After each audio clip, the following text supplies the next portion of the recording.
TV बातमीपत्रात आपलं स्वागत। सुरुवातीला पाहूया दिवसभरातील काही ठळक घडामोडी।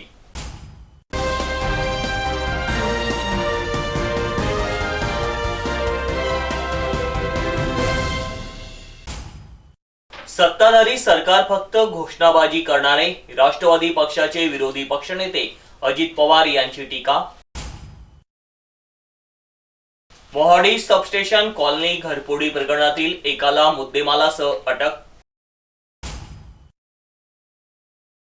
आंतरराष्ट्रीय लेव्हल क्रॉसिंग दिनानिमित्त दोंडाईच्या जनजागृती। धुळ्यात G2 अंतर्गत साक्षरता व संख्याज्ञान विषयी एक दिवसीय कार्यशाळा संपन्न। धुळे कृषी उत्पन्न बाजार समिती शेतमालाची चोरी रोखण्यासाठी रात्रीची पोलीस गस्त। नाले सफाईची कामे 8 दिवसात झालीच पाहिजे, महापौर प्रतिभा चौधरींचा अधिकाऱ्यांना आदेश। शाळा 30 जून पर्यंत सकाळच्या सत्रात।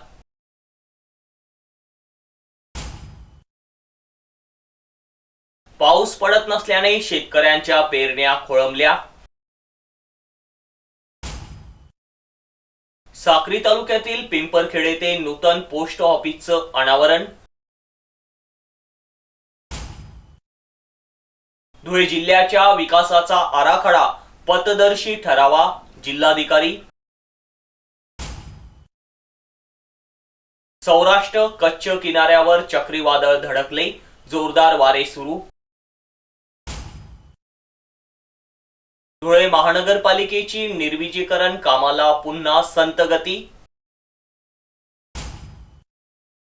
दोंडाईच्या शहरातील केशरानंद नगर येथे राष्ट्रवादी काँग्रेस पक्षाचा मेळावा संपन्न।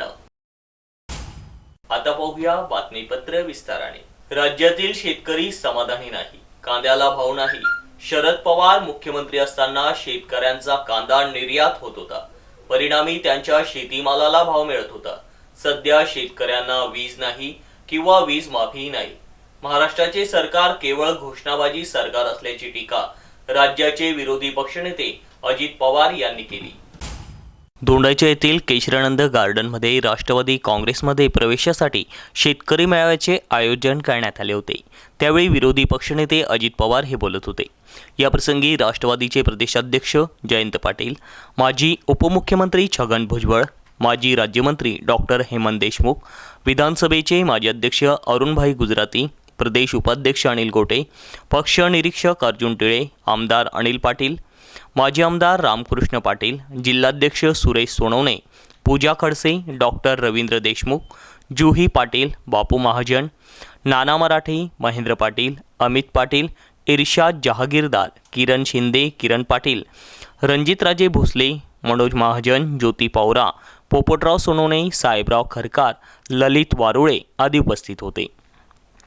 विरोधी पक्षनेते अजित पवार म्हणाले की सरकार गद्दार असून कोणताही ठोस निर्णय घेत नाही। शेतकऱ्यांच्या कापसाला भाव नाही, कापसाला भाव मिळेल अशी अपेक्षा फुलवती। 50 खोके एकदम ओके असे म्हटले जात असताना दुसरीकडे शेतकऱ्यांच्या शेतीमालाला भाव मिळत नाही, यापेक्षा दुसरे दुर्दैव नाही। झालेला आहे जिल्ह्यामध्ये झालेला आहे, त्यामुळं यापुढं पाडापाडी आणि जिरवाजिरवी हे राजकारण खपून घेतलं जाणार नाही। प्रामाणिकपणे राष्ट्रवादी काँग्रेस पक्षाचं काम त्या ठिकाणी केलं पाहिजे। आपल्या पक्षाचा विस्तार कसा होईल, नवी पिढी पुढे कशी येईल। 99 ला स्थापना झाली त्यावेळेस आम्ही 38, 39, 40 अशामध्ये होतो। जयंतराव बी, R.R. पाटील, दिलीप वळसे पाटील, सुनील तटकरे, सगळे लोक आम्ही तरुणमध्ये आम्हाला संधी मिळालेली होती। आम्ही त्या संधीचं सुरू करण्याचा प्रयत्न केला। आता आम्ही 60च्या पुढे गेलो। मित्रांनो, आता उद्याच्या काळामध्ये आपल्याला नवीन पिढी देखील पुढे आणायची, त्यांना पण संधी द्यायची। नवीन महिला ज्या चांगल्या प्रकारचं काम करतात त्यांना संधी द्यायची, काही अनुभवी पण त्याच्यामध्ये असले पाहिजे। सगळेच तरुण असून चालत नाही, मध्यम वयाचे वडीलधारी आणि तरुण यांचा योग्य पद्धतीने मिलाप हा आपल्याला त्या ठिकाणी करायचा आहे। आणि त्याच्यामुळं नव्या दमाच्या कार्यकर्त्यांना संधी देण्याच्या करता राष्ट्रवादी काँग्रेस पक्ष उत्सुक आहे. त्यांच्या पाठीशी आपण सगळ्यांनी उभं राहायला पाहिजे. पवार साहेबांनी मध्ये भाषणात सांगितलं की भाकरी फिरवली पाहिजे. धुळे मोहाडी उपनगर परिसरातील वीज उपकेंद्राजवळ राहणारे योगेश भाईदास निकम वय 38 वर्ष यांच्या बंद घरात चोरी झाली होती. याबाबत मोहाडी पोलीस ठाण्यात गुन्हा दाखल करण्यात आला होता. गुन्ह्याचा तपास करताना पोलिसांनी विनोद रवी हातगाडे वय 19 वर्ष राहणार दंडेवाला बाबानगर मोहाडी याला अटक केली. त्यासाठी त्याचा साथीदार विजय वाडेने मदत केली होती. सध्या तो फरार असून पोलीस त्याचा शोध घेत आहे. पोलिसांनी मुद्देमाल जप्त केला आहे. सदर गुन्ह्यात फिर्यादी यांच्या राहत्या घरातून कोका कंपनीची LED TV, सॅमसंग कंपनीचा ऑन 8 मोबाईल, मोटो कंपनीचा G5 मोबाईल, हॉनर कंपनीचा टॅब, चांदीचे दागिने, ॲमेझॉन बेसिक कंपनीचा स्टँड फॅन, आयकॉल कंपनीचे होम थिएटर, फ्लिपकार्ट कंपनीची स्टीम इस्त्री, बोट कंपनीचा हेडसेट व रोख 4,500 रुपये असे कोणीतरी अज्ञात चोरट्यांनी चोरून नेले होते. सदर गुन्ह्याचा तपास जिल्हा पोलीस अधीक्षक संजय बारकोण, अप्पर पोलीस अधीक्षक किशोर काळे, सहाय्यक पोलीस अधीक्षक रेड्डी साहेब यांच्या सूचनेप्रमाणे गुन्ह्याच्या तपासकामी मोहाडी नगर पोलीस स्टेशनचे प्रभारी अधिकारी सहाय्यक पोलीस निरीक्षक भूषण कोते यांच्या नेतृत्वाखाली अशोक पायमोडे, राहुल पाटील, जितेंद्र वाघ, मुकेश मोरे, बापूजी पाटील, जयकुमार चौधरी अशांचं तपास पथक तयार करण्यात आलं. त्याद्वारे सदर पथकाच्या गुन्ह्यातील आरोपींचा व चोरून नेलेल्या मालाबाबत गुन्ह्याचा तपास सुरू असताना मिळालेल्या गुप्त बातमीच्या आधारे सदर गुन्हा विनोद रवी हातगाडे वय 19 वर्ष राहणार दंडेवाले बाबानगर मोहाडी तालुका जिल्हा धुळे, राहुल विजय नाडे राहणार कल्याण तालुका जिल्हा ठाणे फरार यांनी केल्याचे तपासात निष्पन्न झाल्याने त्यांना ताब्यात घेऊन विचारपूस करता त्यांनी सदर गुन्ह्याची कबुली दिली. आरोपींच्या ताब्यातून दाखल गुन्ह्यातील चोरी गेलेला माल हस्तगत करण्यात आलाय. ही कामगिरी पोलीस अधीक्षक संजय बारकोण, अप्पर पोलीस अधीक्षक किशोर काळे, सहाय्यक पोलीस अधीक्षक ऋषिकेश रेड्डी यांच्या मार्गदर्शनाखाली मोहाडी उपनगर पोलीस स्टेशनचे प्रभारी अधिकारी भूषण कोते, अशोक पायमोडे, राहुल पाटील, जितेंद्र वाघ, मुकेश मोरे, बापूजी पाटील, जयकुमार चौधरी, विकास शिरसाट आदींनी केली. आंतरराष्ट्रीय लेव्हल क्रॉसिंग हा दिवस 15 जून रोजी रेल्वे प्रशासनातर्फे जनजागृती करून साजरा केला जातो. त्यानिमित्ताने दोंडाईच्या येथे रेल्वे प्रशासनातर्फे अशाच प्रकारचा जनजागृती कार्यक्रम घेण्यात आला. यावेळी नागरिकांना व प्रवाशांना रेल्वे पटरी क्रॉसिंग करताना घ्यावयाच्या काळजी संदर्भात महत्त्वपूर्ण सूचना देण्यात आल्या. त्याचबरोबर रेल्वे फाटक बंद असताना किती महत्त्वाचे काम असल्यास रेल्वे फाटक रेल्वेवर गेल्यानंतर उघडेपर्यंत पटरी पार न करता फाटकाजवळ काही वेळ थांबत आपले जीवन बचवण्यासंदर्भात देखील महत्त्वाच्या सूचना यावेळी रेल्वे प्रशासन अधिकाऱ्यांतर्फे करण्यात आल्या. वर्षभरात हजारो नागरिक हे रेल्वे पटरी क्रॉस करताना रेल्वे खाली येऊन अपघाताचे शिकार बनत असतात आणि हे अपघात टाळण्यासाठी रेल्वे प्रशासनातर्फे जनजागृती करण्याचा प्रयत्न केला जात आहे. यावेळी रेल्वेचे अधिकारी, संरक्षक सल्लागार अधिकारी व कर्मचारी, नागरिक उपस्थित होते. बातें आप सबके लिए बताई जाती है सेफ्टी के बारे में.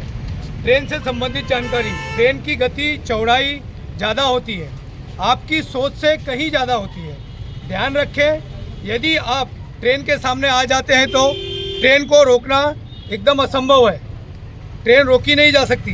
ट्रेन द्वारा कार को दी गई टक्कर इतनी ज़ोरदार होती है, फोर्स इतना ज़्यादा होता है कि जैसे कि कार द्वारा एक सोडा बोतल को क्रॉस करना. रेलवे ट्रैक ट्रेन के लिए, और ट्रेन कभी भी ट्रैक पे आ सकती है. यदि रेलवे ट्रैक है तो ट्रेन उस पर कभी भी आ सकती है. गेट बंद होने पर किसी भी तरह से फाटक पार करने की कोशिश न करें. सावधानी बरतें. दाहिने और बाएं जैसे देखा जाता है वैसा देखें.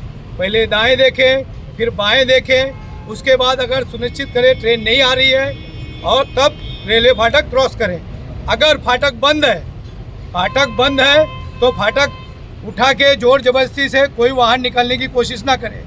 कभी भी फाटक अगर बंद है तो ट्रेन आ सकती है और दुर्घटना हो सकती है. इसलिए दुर्घटना से बचना है तो दूरी भले देर भले हो लेकिन दुर्घटना ना हो, इसलिए सावधानी बरतें और ध्यान से देकर जब फाटक खुले तब जो है रेलवे ट्रैक क्रॉस करें। धन्यवाद। करे बंदा फाटक के नीचे से पास नहीं करिए और फाटक के साथ छेड़छाड़ नहीं करे, गेटमैन के साथ वाद विवाद न करे। रेलवे ट्रैक और रेलवे आपके सुविधा के लिए, ट्रेन को पहले पास होने दीजिए, ट्रेन पहले पास होना चाहिए। ट्रेन का पटरी ट्रेन जाने के लिए है, रोड आपके लिए है। रोड और रेल क्रॉसिंग ट्रेन के लिए है। ट्रेन जब पूरी पास हो जाएगी, फाटक जब खुलेगा, उसके बाद ही आपको जाना है। वही आपके जान के लिए सुरक्षा है। आपका घर में कोई इंतजार कर रहा है, आप सुरक्षा से घर में जाइए और ट्रेन के नियम का पालन करिए। धन्यवाद। धुळे शहरातील रेल्वे गेट लगत असलेल्या दाते रिजन्सी या ठिकाणी जिल्हा शिक्षण प्रशिक्षण व जिल्हा परिषद प्राथमिक शिक्षण विभाग यांच्या संयुक्त विद्यमाने G20 अंतर्गत साक्षरता व संख्याज्ञान विषयी एक दिवसीय कार्यशाळा आज घेण्यात आली। सकाळी 10 ते 5 या वेळेत ही कार्यशाळा संपन्न झाली, ज्यात प्रामुख्याने या ठिकाणी या कार्यक्रमाचे उद्घाटन जिल्हाधिकारी जलज शर्मा यांच्या हस्ते करण्यात आले। जिल्हा परिषद अध्यक्ष अश्विनीताई पाटील, मनपा अतिरिक्त आयुक्त विजय सनेर, जिल्हा शिक्षण प्रशिक्षण शिक्षणाधिकारी पुष्पा पाटील आदी मान्यवरांच्या उपस्थितीत सदर कार्यशाळेचं उद्घाटन करण्यात आलं। या कार्यशाळेत 15 दिवसांपासून जनजागृती केली असून दिनांक 1 ते 15 जून यामध्ये शाळा पूर्वतयारीपासून घोषवाक्य, सुविचार स्पर्धा, अध्ययन साहित्य असे भरपूर कार्यक्रम घेण्यात आले। आज त्याचा समारोप करण्यात आला। यात प्रामुख्याने पायाभूत साक्षरता व संख्या ज्ञान म्हणजे काय, निपुण भारत म्हणजे काय या विषयावर सखोल अशी चर्चा करण्यात आली। त्याचबरोबर या ठिकाणी प्रत्यक्ष शाळेत उत्तम काम करणाऱ्या शिक्षकांनी या ठिकाणी सादरीकरण केलं। यावेळी आदिवासी देखील उपस्थित होते। तर संध्याकाळच्या सत्रात गट शिक्षणाधिकारी, अधिकारी, केंद्र प्रमुख, विस्तार अधिकारी मुक्त चर्चा करून सन्मान होणार असल्याचे समजते। यावेळी गट शिक्षणाधिकारी, केंद्र प्रमुख, विस्तार अधिकारी मोठ्या संख्येने उपस्थित होते। नमस्कार, मी प्राचार्य डॉक्टर मंजुषा क्षीरसागर, जिल्हा शिक्षण व प्रशिक्षण संस्था। आज 16 जून रोजी आम्ही G20 अंतर्गत एक दिवसीय पायाभूत साक्षरता आणि संख्याज्ञान याविषयी कार्यशाळा घेतो आहोत। आपल्या सगळ्यांनाच माहिती आहे की भारताला यावेळेस G20च्या अध्यक्षपदाचा बहुमान मिळालेला आहे आणि 17 ते 22 जूनच्या दरम्यान सावित्रीबाई फुले पुणे विद्यापीठामध्ये याचा समारोप होतो आहे। या समारोपाच्या अनुषंगाने गेल्या 15 दिवसापासून आपण जिल्ह्यामध्ये 1 ते 15 जूनमध्ये शाळापूर्व तयारीपासून घोषवाक्य स्पर्धा, सुविचार स्पर्धा, अध्ययन साहित्य असे भरपूर कार्यक्रम शाळा स्तरावरती घेतलेले आहेत आणि त्या कार्यक्रमाचा जिल्ह्यावरती एक प्रकारे समारोप व्हावा म्हणून ही आजची कार्यशाळा 10 ते 5 या वेळेमध्ये जिल्हा शिक्षण प्रशिक्षण संस्था आणि जिल्हा परिषद विभाग प्राथमिक यांच्या वतीने घेण्यात आलेली आहे। कार्यक्रमाचं उद्घाटन माननीय जिल्हाधिकारी महोदय जलजजी शर्मा यांच्या हस्ते करण्यात आलेलं आहे। त्यावेळेस माननीय अध्यक्ष जिल्हा परिषद अध्यक्ष मॅडम अश्विनीताई या देखील उपस्थित होत्या। मनपा उपायुक्त हे देखील या कार्यक्रमाला उपस्थित होते आणि या कार्यक्रमाचं वैशिष्ट्य आम्ही असं केलं की सर्व पायाभूत साक्षरता आणि संख्याज्ञानासाठी असणारी मुलं ही एकत्रित करून त्यांच्याकडनं दिंडी आणि दवंडी काढून आणि वृक्षाला पाणी घालून पर्यावरण पूरक असं G20चं जे एक उद्दिष्ट आहे त्या पद्धतीने या कार्यक्रमाचं उद्घाटन झालं। आता दिवसभर आम्ही या कार्यक्रमामध्ये ज्यांनी प्रत्यक्ष शाळेवरती उत्तम काम केलेलं आहे त्यांचं सादरीकरण, त्यानंतर आमच्या संस्थेच्या वतीने पायाभूत साक्षरता आणि संख्याज्ञान म्हणजे काय, निपुण भारत म्हणजे काय आणि गेल्या वर्षभर या अनुषंगाने घेतलेले आम्ही जे सर्वेक्षण आहे त्यांचं चित्र आम्ही सर्व क्षेत्रीय अधिकाऱ्यांच्या समोर मांडणार आहोत। कारण या सर्व कार्यक्रमाला केंद्र प्रमुख आणि विस्तार अधिकारी महोदय या ठिकाणी उपस्थित आहे आणि शिवाय आदिवासी विभाग, समाज कल्याण विभाग, महिला व बाल कल्याण विभाग हा देखील आमच्यासोबत या ठिकाणी आहे। आणि संध्याकाळच्या सत्रामध्ये आपण गट शिक्षण अधिकारी, त्यानंतर विस्तार अधिकारी, केंद्र प्रमुख आणि शिक्षक यांचं देखील सादरीकरण ठेवून संध्याकाळी 5 वाजता मुक्त चर्चा या सत्राने या कार्यक्रमाचा समारोप होईल। आपल्या सगळ्यांनी या कार्यक्रमाला सगळेजण उपस्थित राहिले त्याबद्दल मी सगळ्यांचे धन्यवाद देते। धन्यवाद। धुळे कृषी उत्पन्न बाजार समितीत रात्रीच्या अंधाराचा फायदा घेऊन शेतकऱ्यांचा शेतीमाल व व्यापाऱ्यांचा खरेदी केलेला शेतीमाल चोरी होत होता। सदर मालाची चोरी रोखण्यासाठी आता बाजार समितीत रात्रीचे पेट्रोलिंग केले जाणार असल्याचे सहाय्यक पोलीस निरीक्षक ऋषिकेश रेड्डी यांनी सांगितले। याबाबतची मागणी बाजार समितीचे सभापती बाजीराव पाटील यांनी दिली। बकरी ईदच्या पार्श्वभूमीवर बाजार समितीच्या आवारात शांतता प्रस्थापित व्हावी आणि कायदा सुव्यवस्था अबाधित राहावा म्हणून गुरुवारी सहाय्यक पोलीस अधीक्षक ऋषिकेश रेड्डी यांनी बाजार समिती आवारात भेट दिली। बाजार समितीच्या सभागृहात सभापती बाजीराव पाटील तसेच संचालक व बाजार समितीच्या प्रशासनाची बैठक घेतली। यावेळी येणाऱ्या ईद सणानिमित्ताने शहरासह बाजार समिती आणि त्या परिसरात शांतता प्रस्थापित राहावी यासाठी विविध सूचना देत आढावा घेण्यात आला। दरम्यान आमदार कुणाल पाटील यांच्या मार्गदर्शनाखाली बाजार समिती शेतकरी हिताचे निर्णय घेतले जात आहे। त्या शेतीमालाची चोरी रोखण्यासाठी प्रयत्न व्हावेत अशा सूचनाही आमदारांनी पदाधिकाऱ्यांना दिल्या आहेत। बाजार समितीत रात्रीच्या अंधाराचा फायदा घेऊन विक्रीसाठी आणलेल्या शेतीमालाची चोरी चोरटे करतात। त्यामुळे ही चोरी रोखण्यासाठी पोलीस विभागामार्फत रात्रीची पेट्रोलिंग करण्यात यावी जेणेकरून चोरीच्या घटनांना आळा घालता येईल। सहाय्यक पोलीस अधीक्षक ऋषिकेश रेड्डी यांनी पेट्रोलिंगची मागणी मान्य केली। यावेळी प्रमोद जैन, संचालक विजय चिंचोले, महादेव परदेशी, भागवत चितळकर, माजी संचालक गंगाराम कोळेकर, प्रभारी सचिव देवेंद्र पाटील, सहाय्यक सचिव विशाल आव्हाड, देवेंद्र सिंग सिसोदिया उपस्थित होते।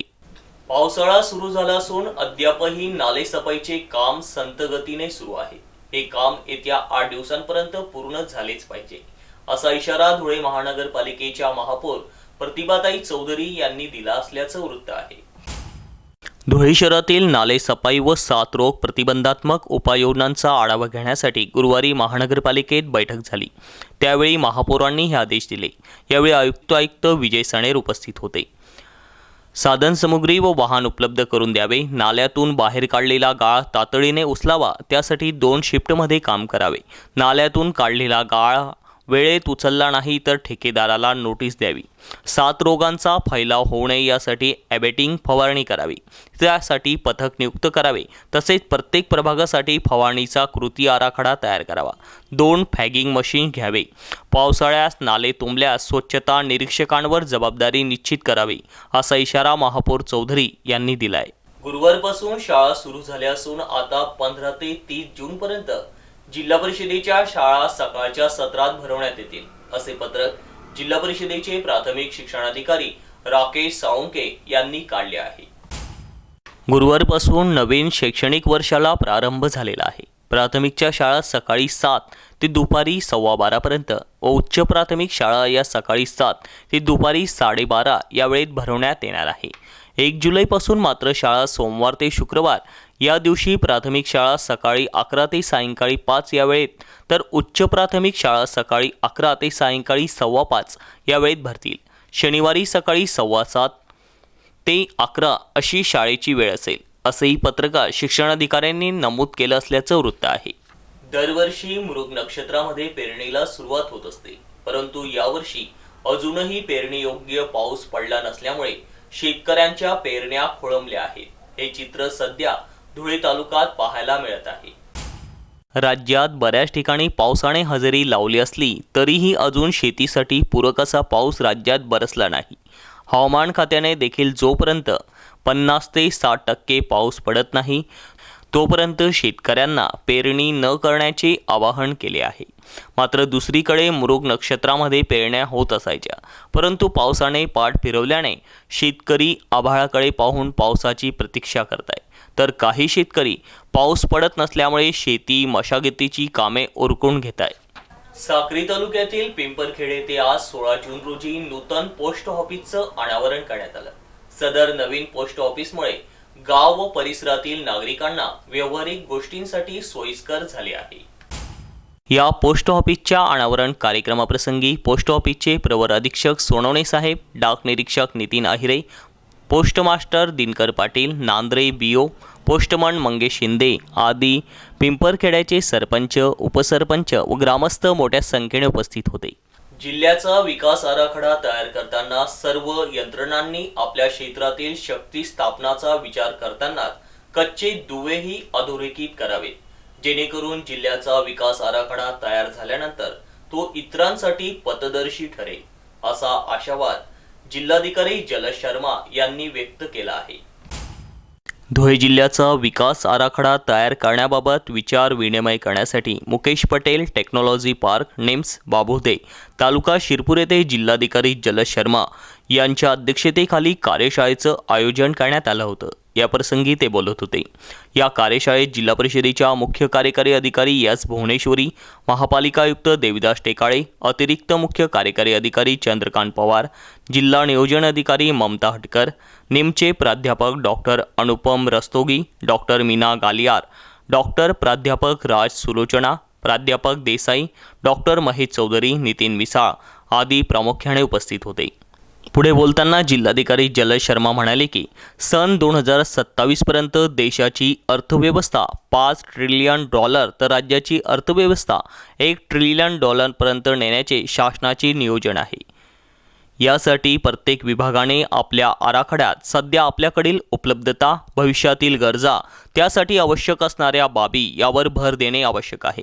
दिवसेंदिवस नागरीकरण वाढत असून नागरिकीकरणामुळे शेतजमीन कमी होत आहे। ही बाब लक्षात घेऊन नियोजन करणे आवश्यक आहे। भविष्यात पाण्याचा वापर, सार्वजनिक आरोग्य व्यवस्था, उद्योग वाढीसाठी कुशल मजुरांची उपलब्धता, पडीक जमिनींचा वापर यांचा प्राधान्याने विचार करावा लागेल।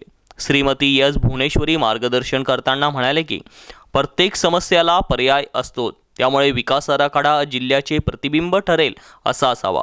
प्रास्ताविकात जिल्हा नियोजन अधिकारी ममता हटकर यांनी कार्यशाळा आयोजनामागील भूमिका विशद केली। तसेच जिल्हा विकास आराखडा तयार करताना आवश्यक असलेल्या बाबींची माहिती दिली। यावेळी धुळे जिल्ह्यातील विविध उद्योग संस्थांच्या उद्योग मित्रांसह विविध विभाग प्रमुखांनी आपल्या मौलिक सूचना केल्या। या कार्यशाळेत जिल्हाधीक्षक कृषी अधिकारी कुर्वान तडवी, भाऊसाहेब हिरे महाविद्यालयाचे अधिष्ठाता डॉक्टर अरुण मोरे, जिल्हा शल्य चिकित्सक डॉक्टर कांचन वानोरे, जिल्हा उद्योग केंद्राचे महाव्यवस्थापक उपेंद्र सांगळे यांच्यासह सर्व विभागांचे प्रमुख उपस्थित होते। बहुचर्चित बिपरजॉय चक्रीवादळ गुरुवारी सायंकाळी गुजरातमधील सौराष्ट्र आणि कच्छला धडकले। चक्रीवादळाचा वेग ताशी 125 ते 150 किलोमीटर असल्याचा अंदाज हवामान विभागाने सांगितला आहे। चक्रीवादळामुळे ताशी 125 किलोमीटर वेगाने वारे वाहत होते। वाऱ्याचा वेग ताशी 150 किलोपर्यंत पोहोचेल असा अंदाज आहे। जोरदार वाऱ्यामुळे सौराष्ट्र आणि कच्छच्या अनेक भागात झाडे आणि खांबे पडली असल्याचे वृत्त आहे। चक्रीवादळामुळे निर्माण झालेला धोका लक्षात घेता आतापर्यंत 94,000हून अधिक नागरिकांना सुरक्षित स्थळी हलवण्यात आले आहे। कमांडर कोस्ट गार्ड क्षेत्र उत्तर पश्चिमचे महानिरीक्षक AK हरबोला म्हणाले की आम्ही गुजरातमध्ये 10 जहाजे आणि 7 विमाने तयार ठेवली आहेत। NDRFच्या 27 तुकड्याही तैनात आहे। हवामान खात्याच्या म्हणण्यानुसार गुजरात व्यतिरिक्त या वादळाचा प्रभाव इतर 10 राज्यांमध्ये दिसत आहे। यामध्ये राजस्थान, महाराष्ट्र, कर्नाटक, लक्षद्वीप, केरळ, आसाम, अरुणाचल प्रदेश, मेघालय यांचा समावेश आहे। नुकत्याच हाती आलेल्या वृत्तानुसार हे चक्रीवादळ राजस्थानमधून पाकिस्तानच्या दिशेने गेले असल्याचे वृत्त आहे। शहरात कुत्र्यांची संख्या मोठ्या प्रमाणात वाढल्याने नागरिकांनी एकट्याने रस्त्याने जाणे त्यांना जीव घेणे झाले आहे। रात्री समूहाने कुत्रे येणाऱ्या जाणाऱ्या नागरिकांवर हल्ला चढवतात। यामुळे नागरिकांना जीव मुठीत घेऊन रस्त्याने जावे लागते। कुत्र्यांच्या निर्विजीकरणाचा प्रश्न स्थायीसह महासभेत गाजला। निर्विजीकरणासाठी निविदाही काढण्यात आली, परंतु सद्यस्थितीत निर्विजीकरणाचा गंभीर प्रश्न महानगरपालिकेने गुंडाळला असून निर्विजीकरणाचं काम संत गतीने सुरू होत आहे। प्रशासनाला पुन्हा श्वान दंशामुळे एखाद्या निष्पाप व्यक्तीच्या मृत्यूची प्रतीक्षा आहे की काय असा प्रश्न नागरिकांमध्ये रंगू लागला आहे। महापालिकेत स्थायीसह महासभेत समाजवादी पार्टीचे नगरसेवक अमीन पटेल, MIMच्या नगरसेविका नाजिया बानो पठाण, नगरसेविका फातेमा बे अन्सारी, नगरसेवक साबीर महबुल्ला, वसीमबारी, किरण अहिराव, रावसाहेब नांद्रे, संतोष खताळ एवढेच नव्हे तर विद्यमान स्थायी समिती सभापती किरण कुलेवार, दस्तूरखुद महापौर प्रतिभा चौधरी यांनी देखील कुत्र्यांच्या समस्यांबाबत वारंवार तक्रार केली। कुत्र्यांना सभागृहात आणू असा इशाराही देण्यात आला होता, परंतु यावर गुळगुळीत उत्तर देऊन विषयाला फाट्या देण्यात आला। कुत्र्यांच्या प्रश्नांबाबत जास्त खल होऊ लागल्यानंतर निविदा प्रक्रिया राबवण्यात आली। वर्धा येथील सर्वोदय गोशाळा यांना कुत्र्यांच्या निर्विजीकरणाचे कंत्राट देण्याचे निश्चित झाले। ठेकेदाराला प्रात्यक्षिकासाठी मनपाने बोलवले असता त्याच्या कामाने महानगरपालिकेचे समाधान झाले नाही। त्यानंतर पुन्हा दुसऱ्यांदा निविदा प्रक्रिया राबवण्यात आली व जयपूर येथील जीवकल्याण संरक्षण संस्थेकडे काम सोपवण्यात आले। या संस्थेने कुत्र्यांच्या निर्विजीकरणाच्या प्रक्रियेसाठी प्राथमिक कामांना सुरुवात केली। तिथी डेटरगाव परिसरात कुत्र्यांवर शस्त्रक्रियेसाठी जागाही उपलब्ध करून देण्यात आल्या। शेड उभारणीला सुरुवात झाली। निर्विजीकरणाचे काम करणाऱ्या संस्थेने बोगस प्रमाणपत्र सादर केल्याचा आधार प्राणीरक्षक संस्थेने आक्षेप घेतला। त्यानंतर महानगरपालिकेने दिल्लीतील डॅमिनल वेलफेअर बोर्डाकडे जीवकल्याण संस्थेने दिलेले प्रमाणपत्र पडताळणीसाठी पाठवले आहे। प्रमाणपत्राबाबत कोणताही खुलासा न झाल्याने निर्विजीकरणाचा प्रश्न रामभरोसे पडला आहे। महापालिका प्रशासनाला श्वान दंशामुळे आणखी किती निष्पाप नागरिकांच्या मृत्यूची प्रतीक्षा आहे हे कोणीही सांगू शकत नाही। मनपाने कुत्र्यांच्या संख्येवर आळा घालण्यासाठी प्रशासनाला ठोस पावले उचलणे गरजेचे आहे। विविध कर भरून मूलभूत सुविधा आणि कुत्र्यांपासून संरक्षण मिळत नसल्याने प्रशासनाचा गलथान कारभाराचे वाभाडे सामान्य नागरिक काढू लागले आहेत। मिल परिसरातील उमेश शंकर शिंदे यांच्यासह आणखी एका इसमाचा श्वानदंशामुळे मृत्यू झाला। त्यानंतर देवपूर दत्त मंदिर परिसरातही अल्पवयीन बालकाला 7 ते 8 कुत्र्यांनी लचके तोडून गंभीर जखमी केले। या घटनांबाबत मनपा गांभीर्याने का घेत नाही? मनपा प्रशासनातील अधिकाऱ्यांना श्वानदंश होऊन मरण यातना सहन कराव्या लागत नाही तोपर्यंत निर्विजीकरणाचा प्रश्न सुटणार नसल्याच्या जनतेच्या संतप्त भावना उमटू लागल्या आहेत। लोणावळा शहरातील केशरानंद नगर येथे राष्ट्रवादी काँग्रेस पक्षाचा मेळावा संपन्न झाला। या मेळाव्यास राज्याचे विरोधी पक्षनेते अजित पवार यांच्यासह राष्ट्रवादी काँग्रेस पक्षाचे जयंत पाटील व माजी मंत्री छगन भुजबळ आदींसह मान्यवर उपस्थित होते। माजी जिल्हा परिषद सदस्य ज्ञानेश्वर भामरे व अनेक माजी नगरसेवक नंदू सोनवणे व अनेक पदाधिकारी यांनी राष्ट्रवादी पक्षात प्रवेश केला। यावेळी विरोधी पक्षनेते अजित पवार यांनी आपल्या भाषणातून फोडाफोडीचे राजकारण करणाऱ्या कार्यकर्ते व अधिकाऱ्यांना चांगले सुनावले। उत्तर महाराष्ट्रातील धुळे, जळगाव आणि नंदुरबार या जिल्ह्यांमध्ये राष्ट्रवादी काँग्रेस पक्षाच्या आमदारांची संख्या कमी झाल्याची नाराजी देखील त्यांनी यावेळी बोलून दाखवली। आगामी निवडणुकांमध्ये महाविकास आघाडीच्या उमेदवारांना विजयी करण्यासाठी सर्व पदाधिकारी आणि कार्यकर्त्यांनी जोमाने कामाला लागावे असेही ते म्हणाले।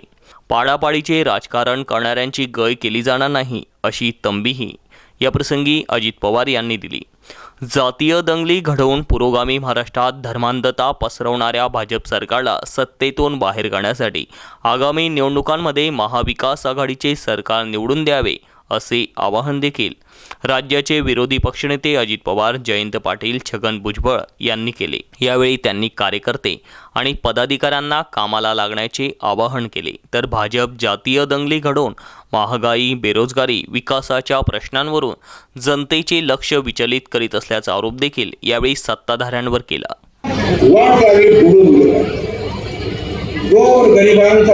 पैसे जे आहेत मला माहिती आहे, अशी परिस्थिती आल्यानंतर जसा लोक म्हणतात नंदुरबारसारखी मोठी औद्योगिक वसाहत, किती तरुणांना नोकऱ्या मिळाल्या, किती तरुणांचे प्रश्न मिटले। तसं तर आमच्या प्रधानमंत्र्यांनी सुद्धा सांगितलं, हर साल 2 करोड लोगों को रोजगार मिलेगा।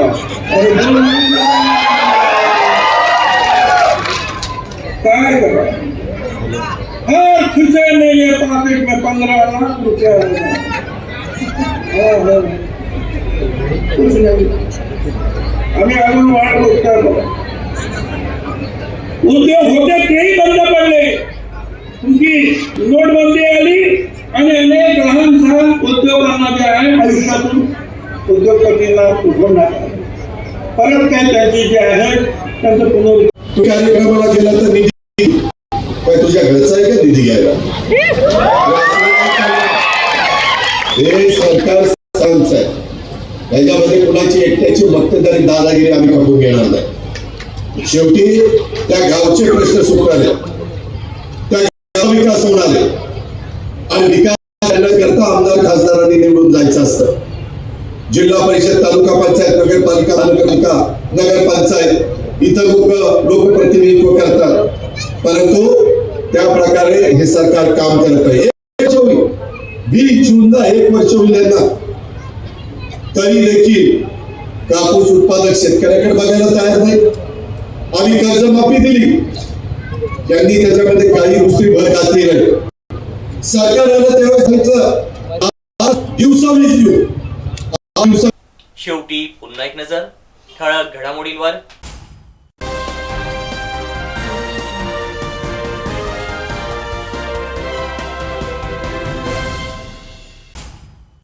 सत्ताधारी सरकार फक्त घोषणाबाजी करणारे, राष्ट्रवादी पक्षाचे विरोधी पक्षनेते अजित पवार यांची टीका. मोहाडी सबस्टेशन कॉलनी घरफोडी प्रकरणातील एकाला मुद्देमालासह अटक. आंतरराष्ट्रीय लेव्हल क्रॉसिंग दिनानिमित्त दोंडाईच्या जनजागृती. धुळ्यात G2 अंतर्गत साक्षरता व संख्याज्ञान विषयी 1 दिवसीय कार्यशाळा संपन्न. धुळे कृषी उत्पन्न बाजार समिती शेतमालाची चोरी रोखण्यासाठी रात्रीची पोलीस गस्त. नाले सफाईची कामे 8 दिवसात झालीच पाहिजे, महापौर प्रतिभा चौधरींचा अधिकाऱ्यांना आदेश. शाळा 30 जून पर्यंत सकाळच्या सत्रात.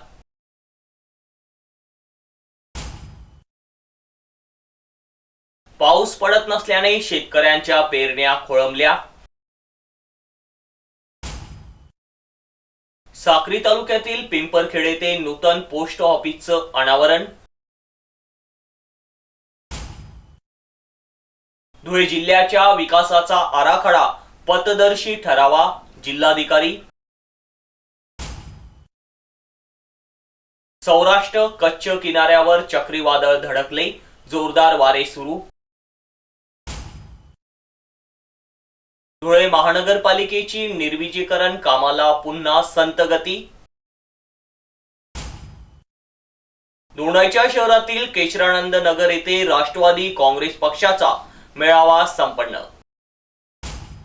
आणि याचबरोबर माता हिंगलाज टीव्हीचं बातमीपत्र संपलं. पुन्हा भेटूया पुढील बातमीपत्रात. तोपर्यंत पाहत राहा फक्त माता हिंगलाज टीव्ही. जय हिंगलाज.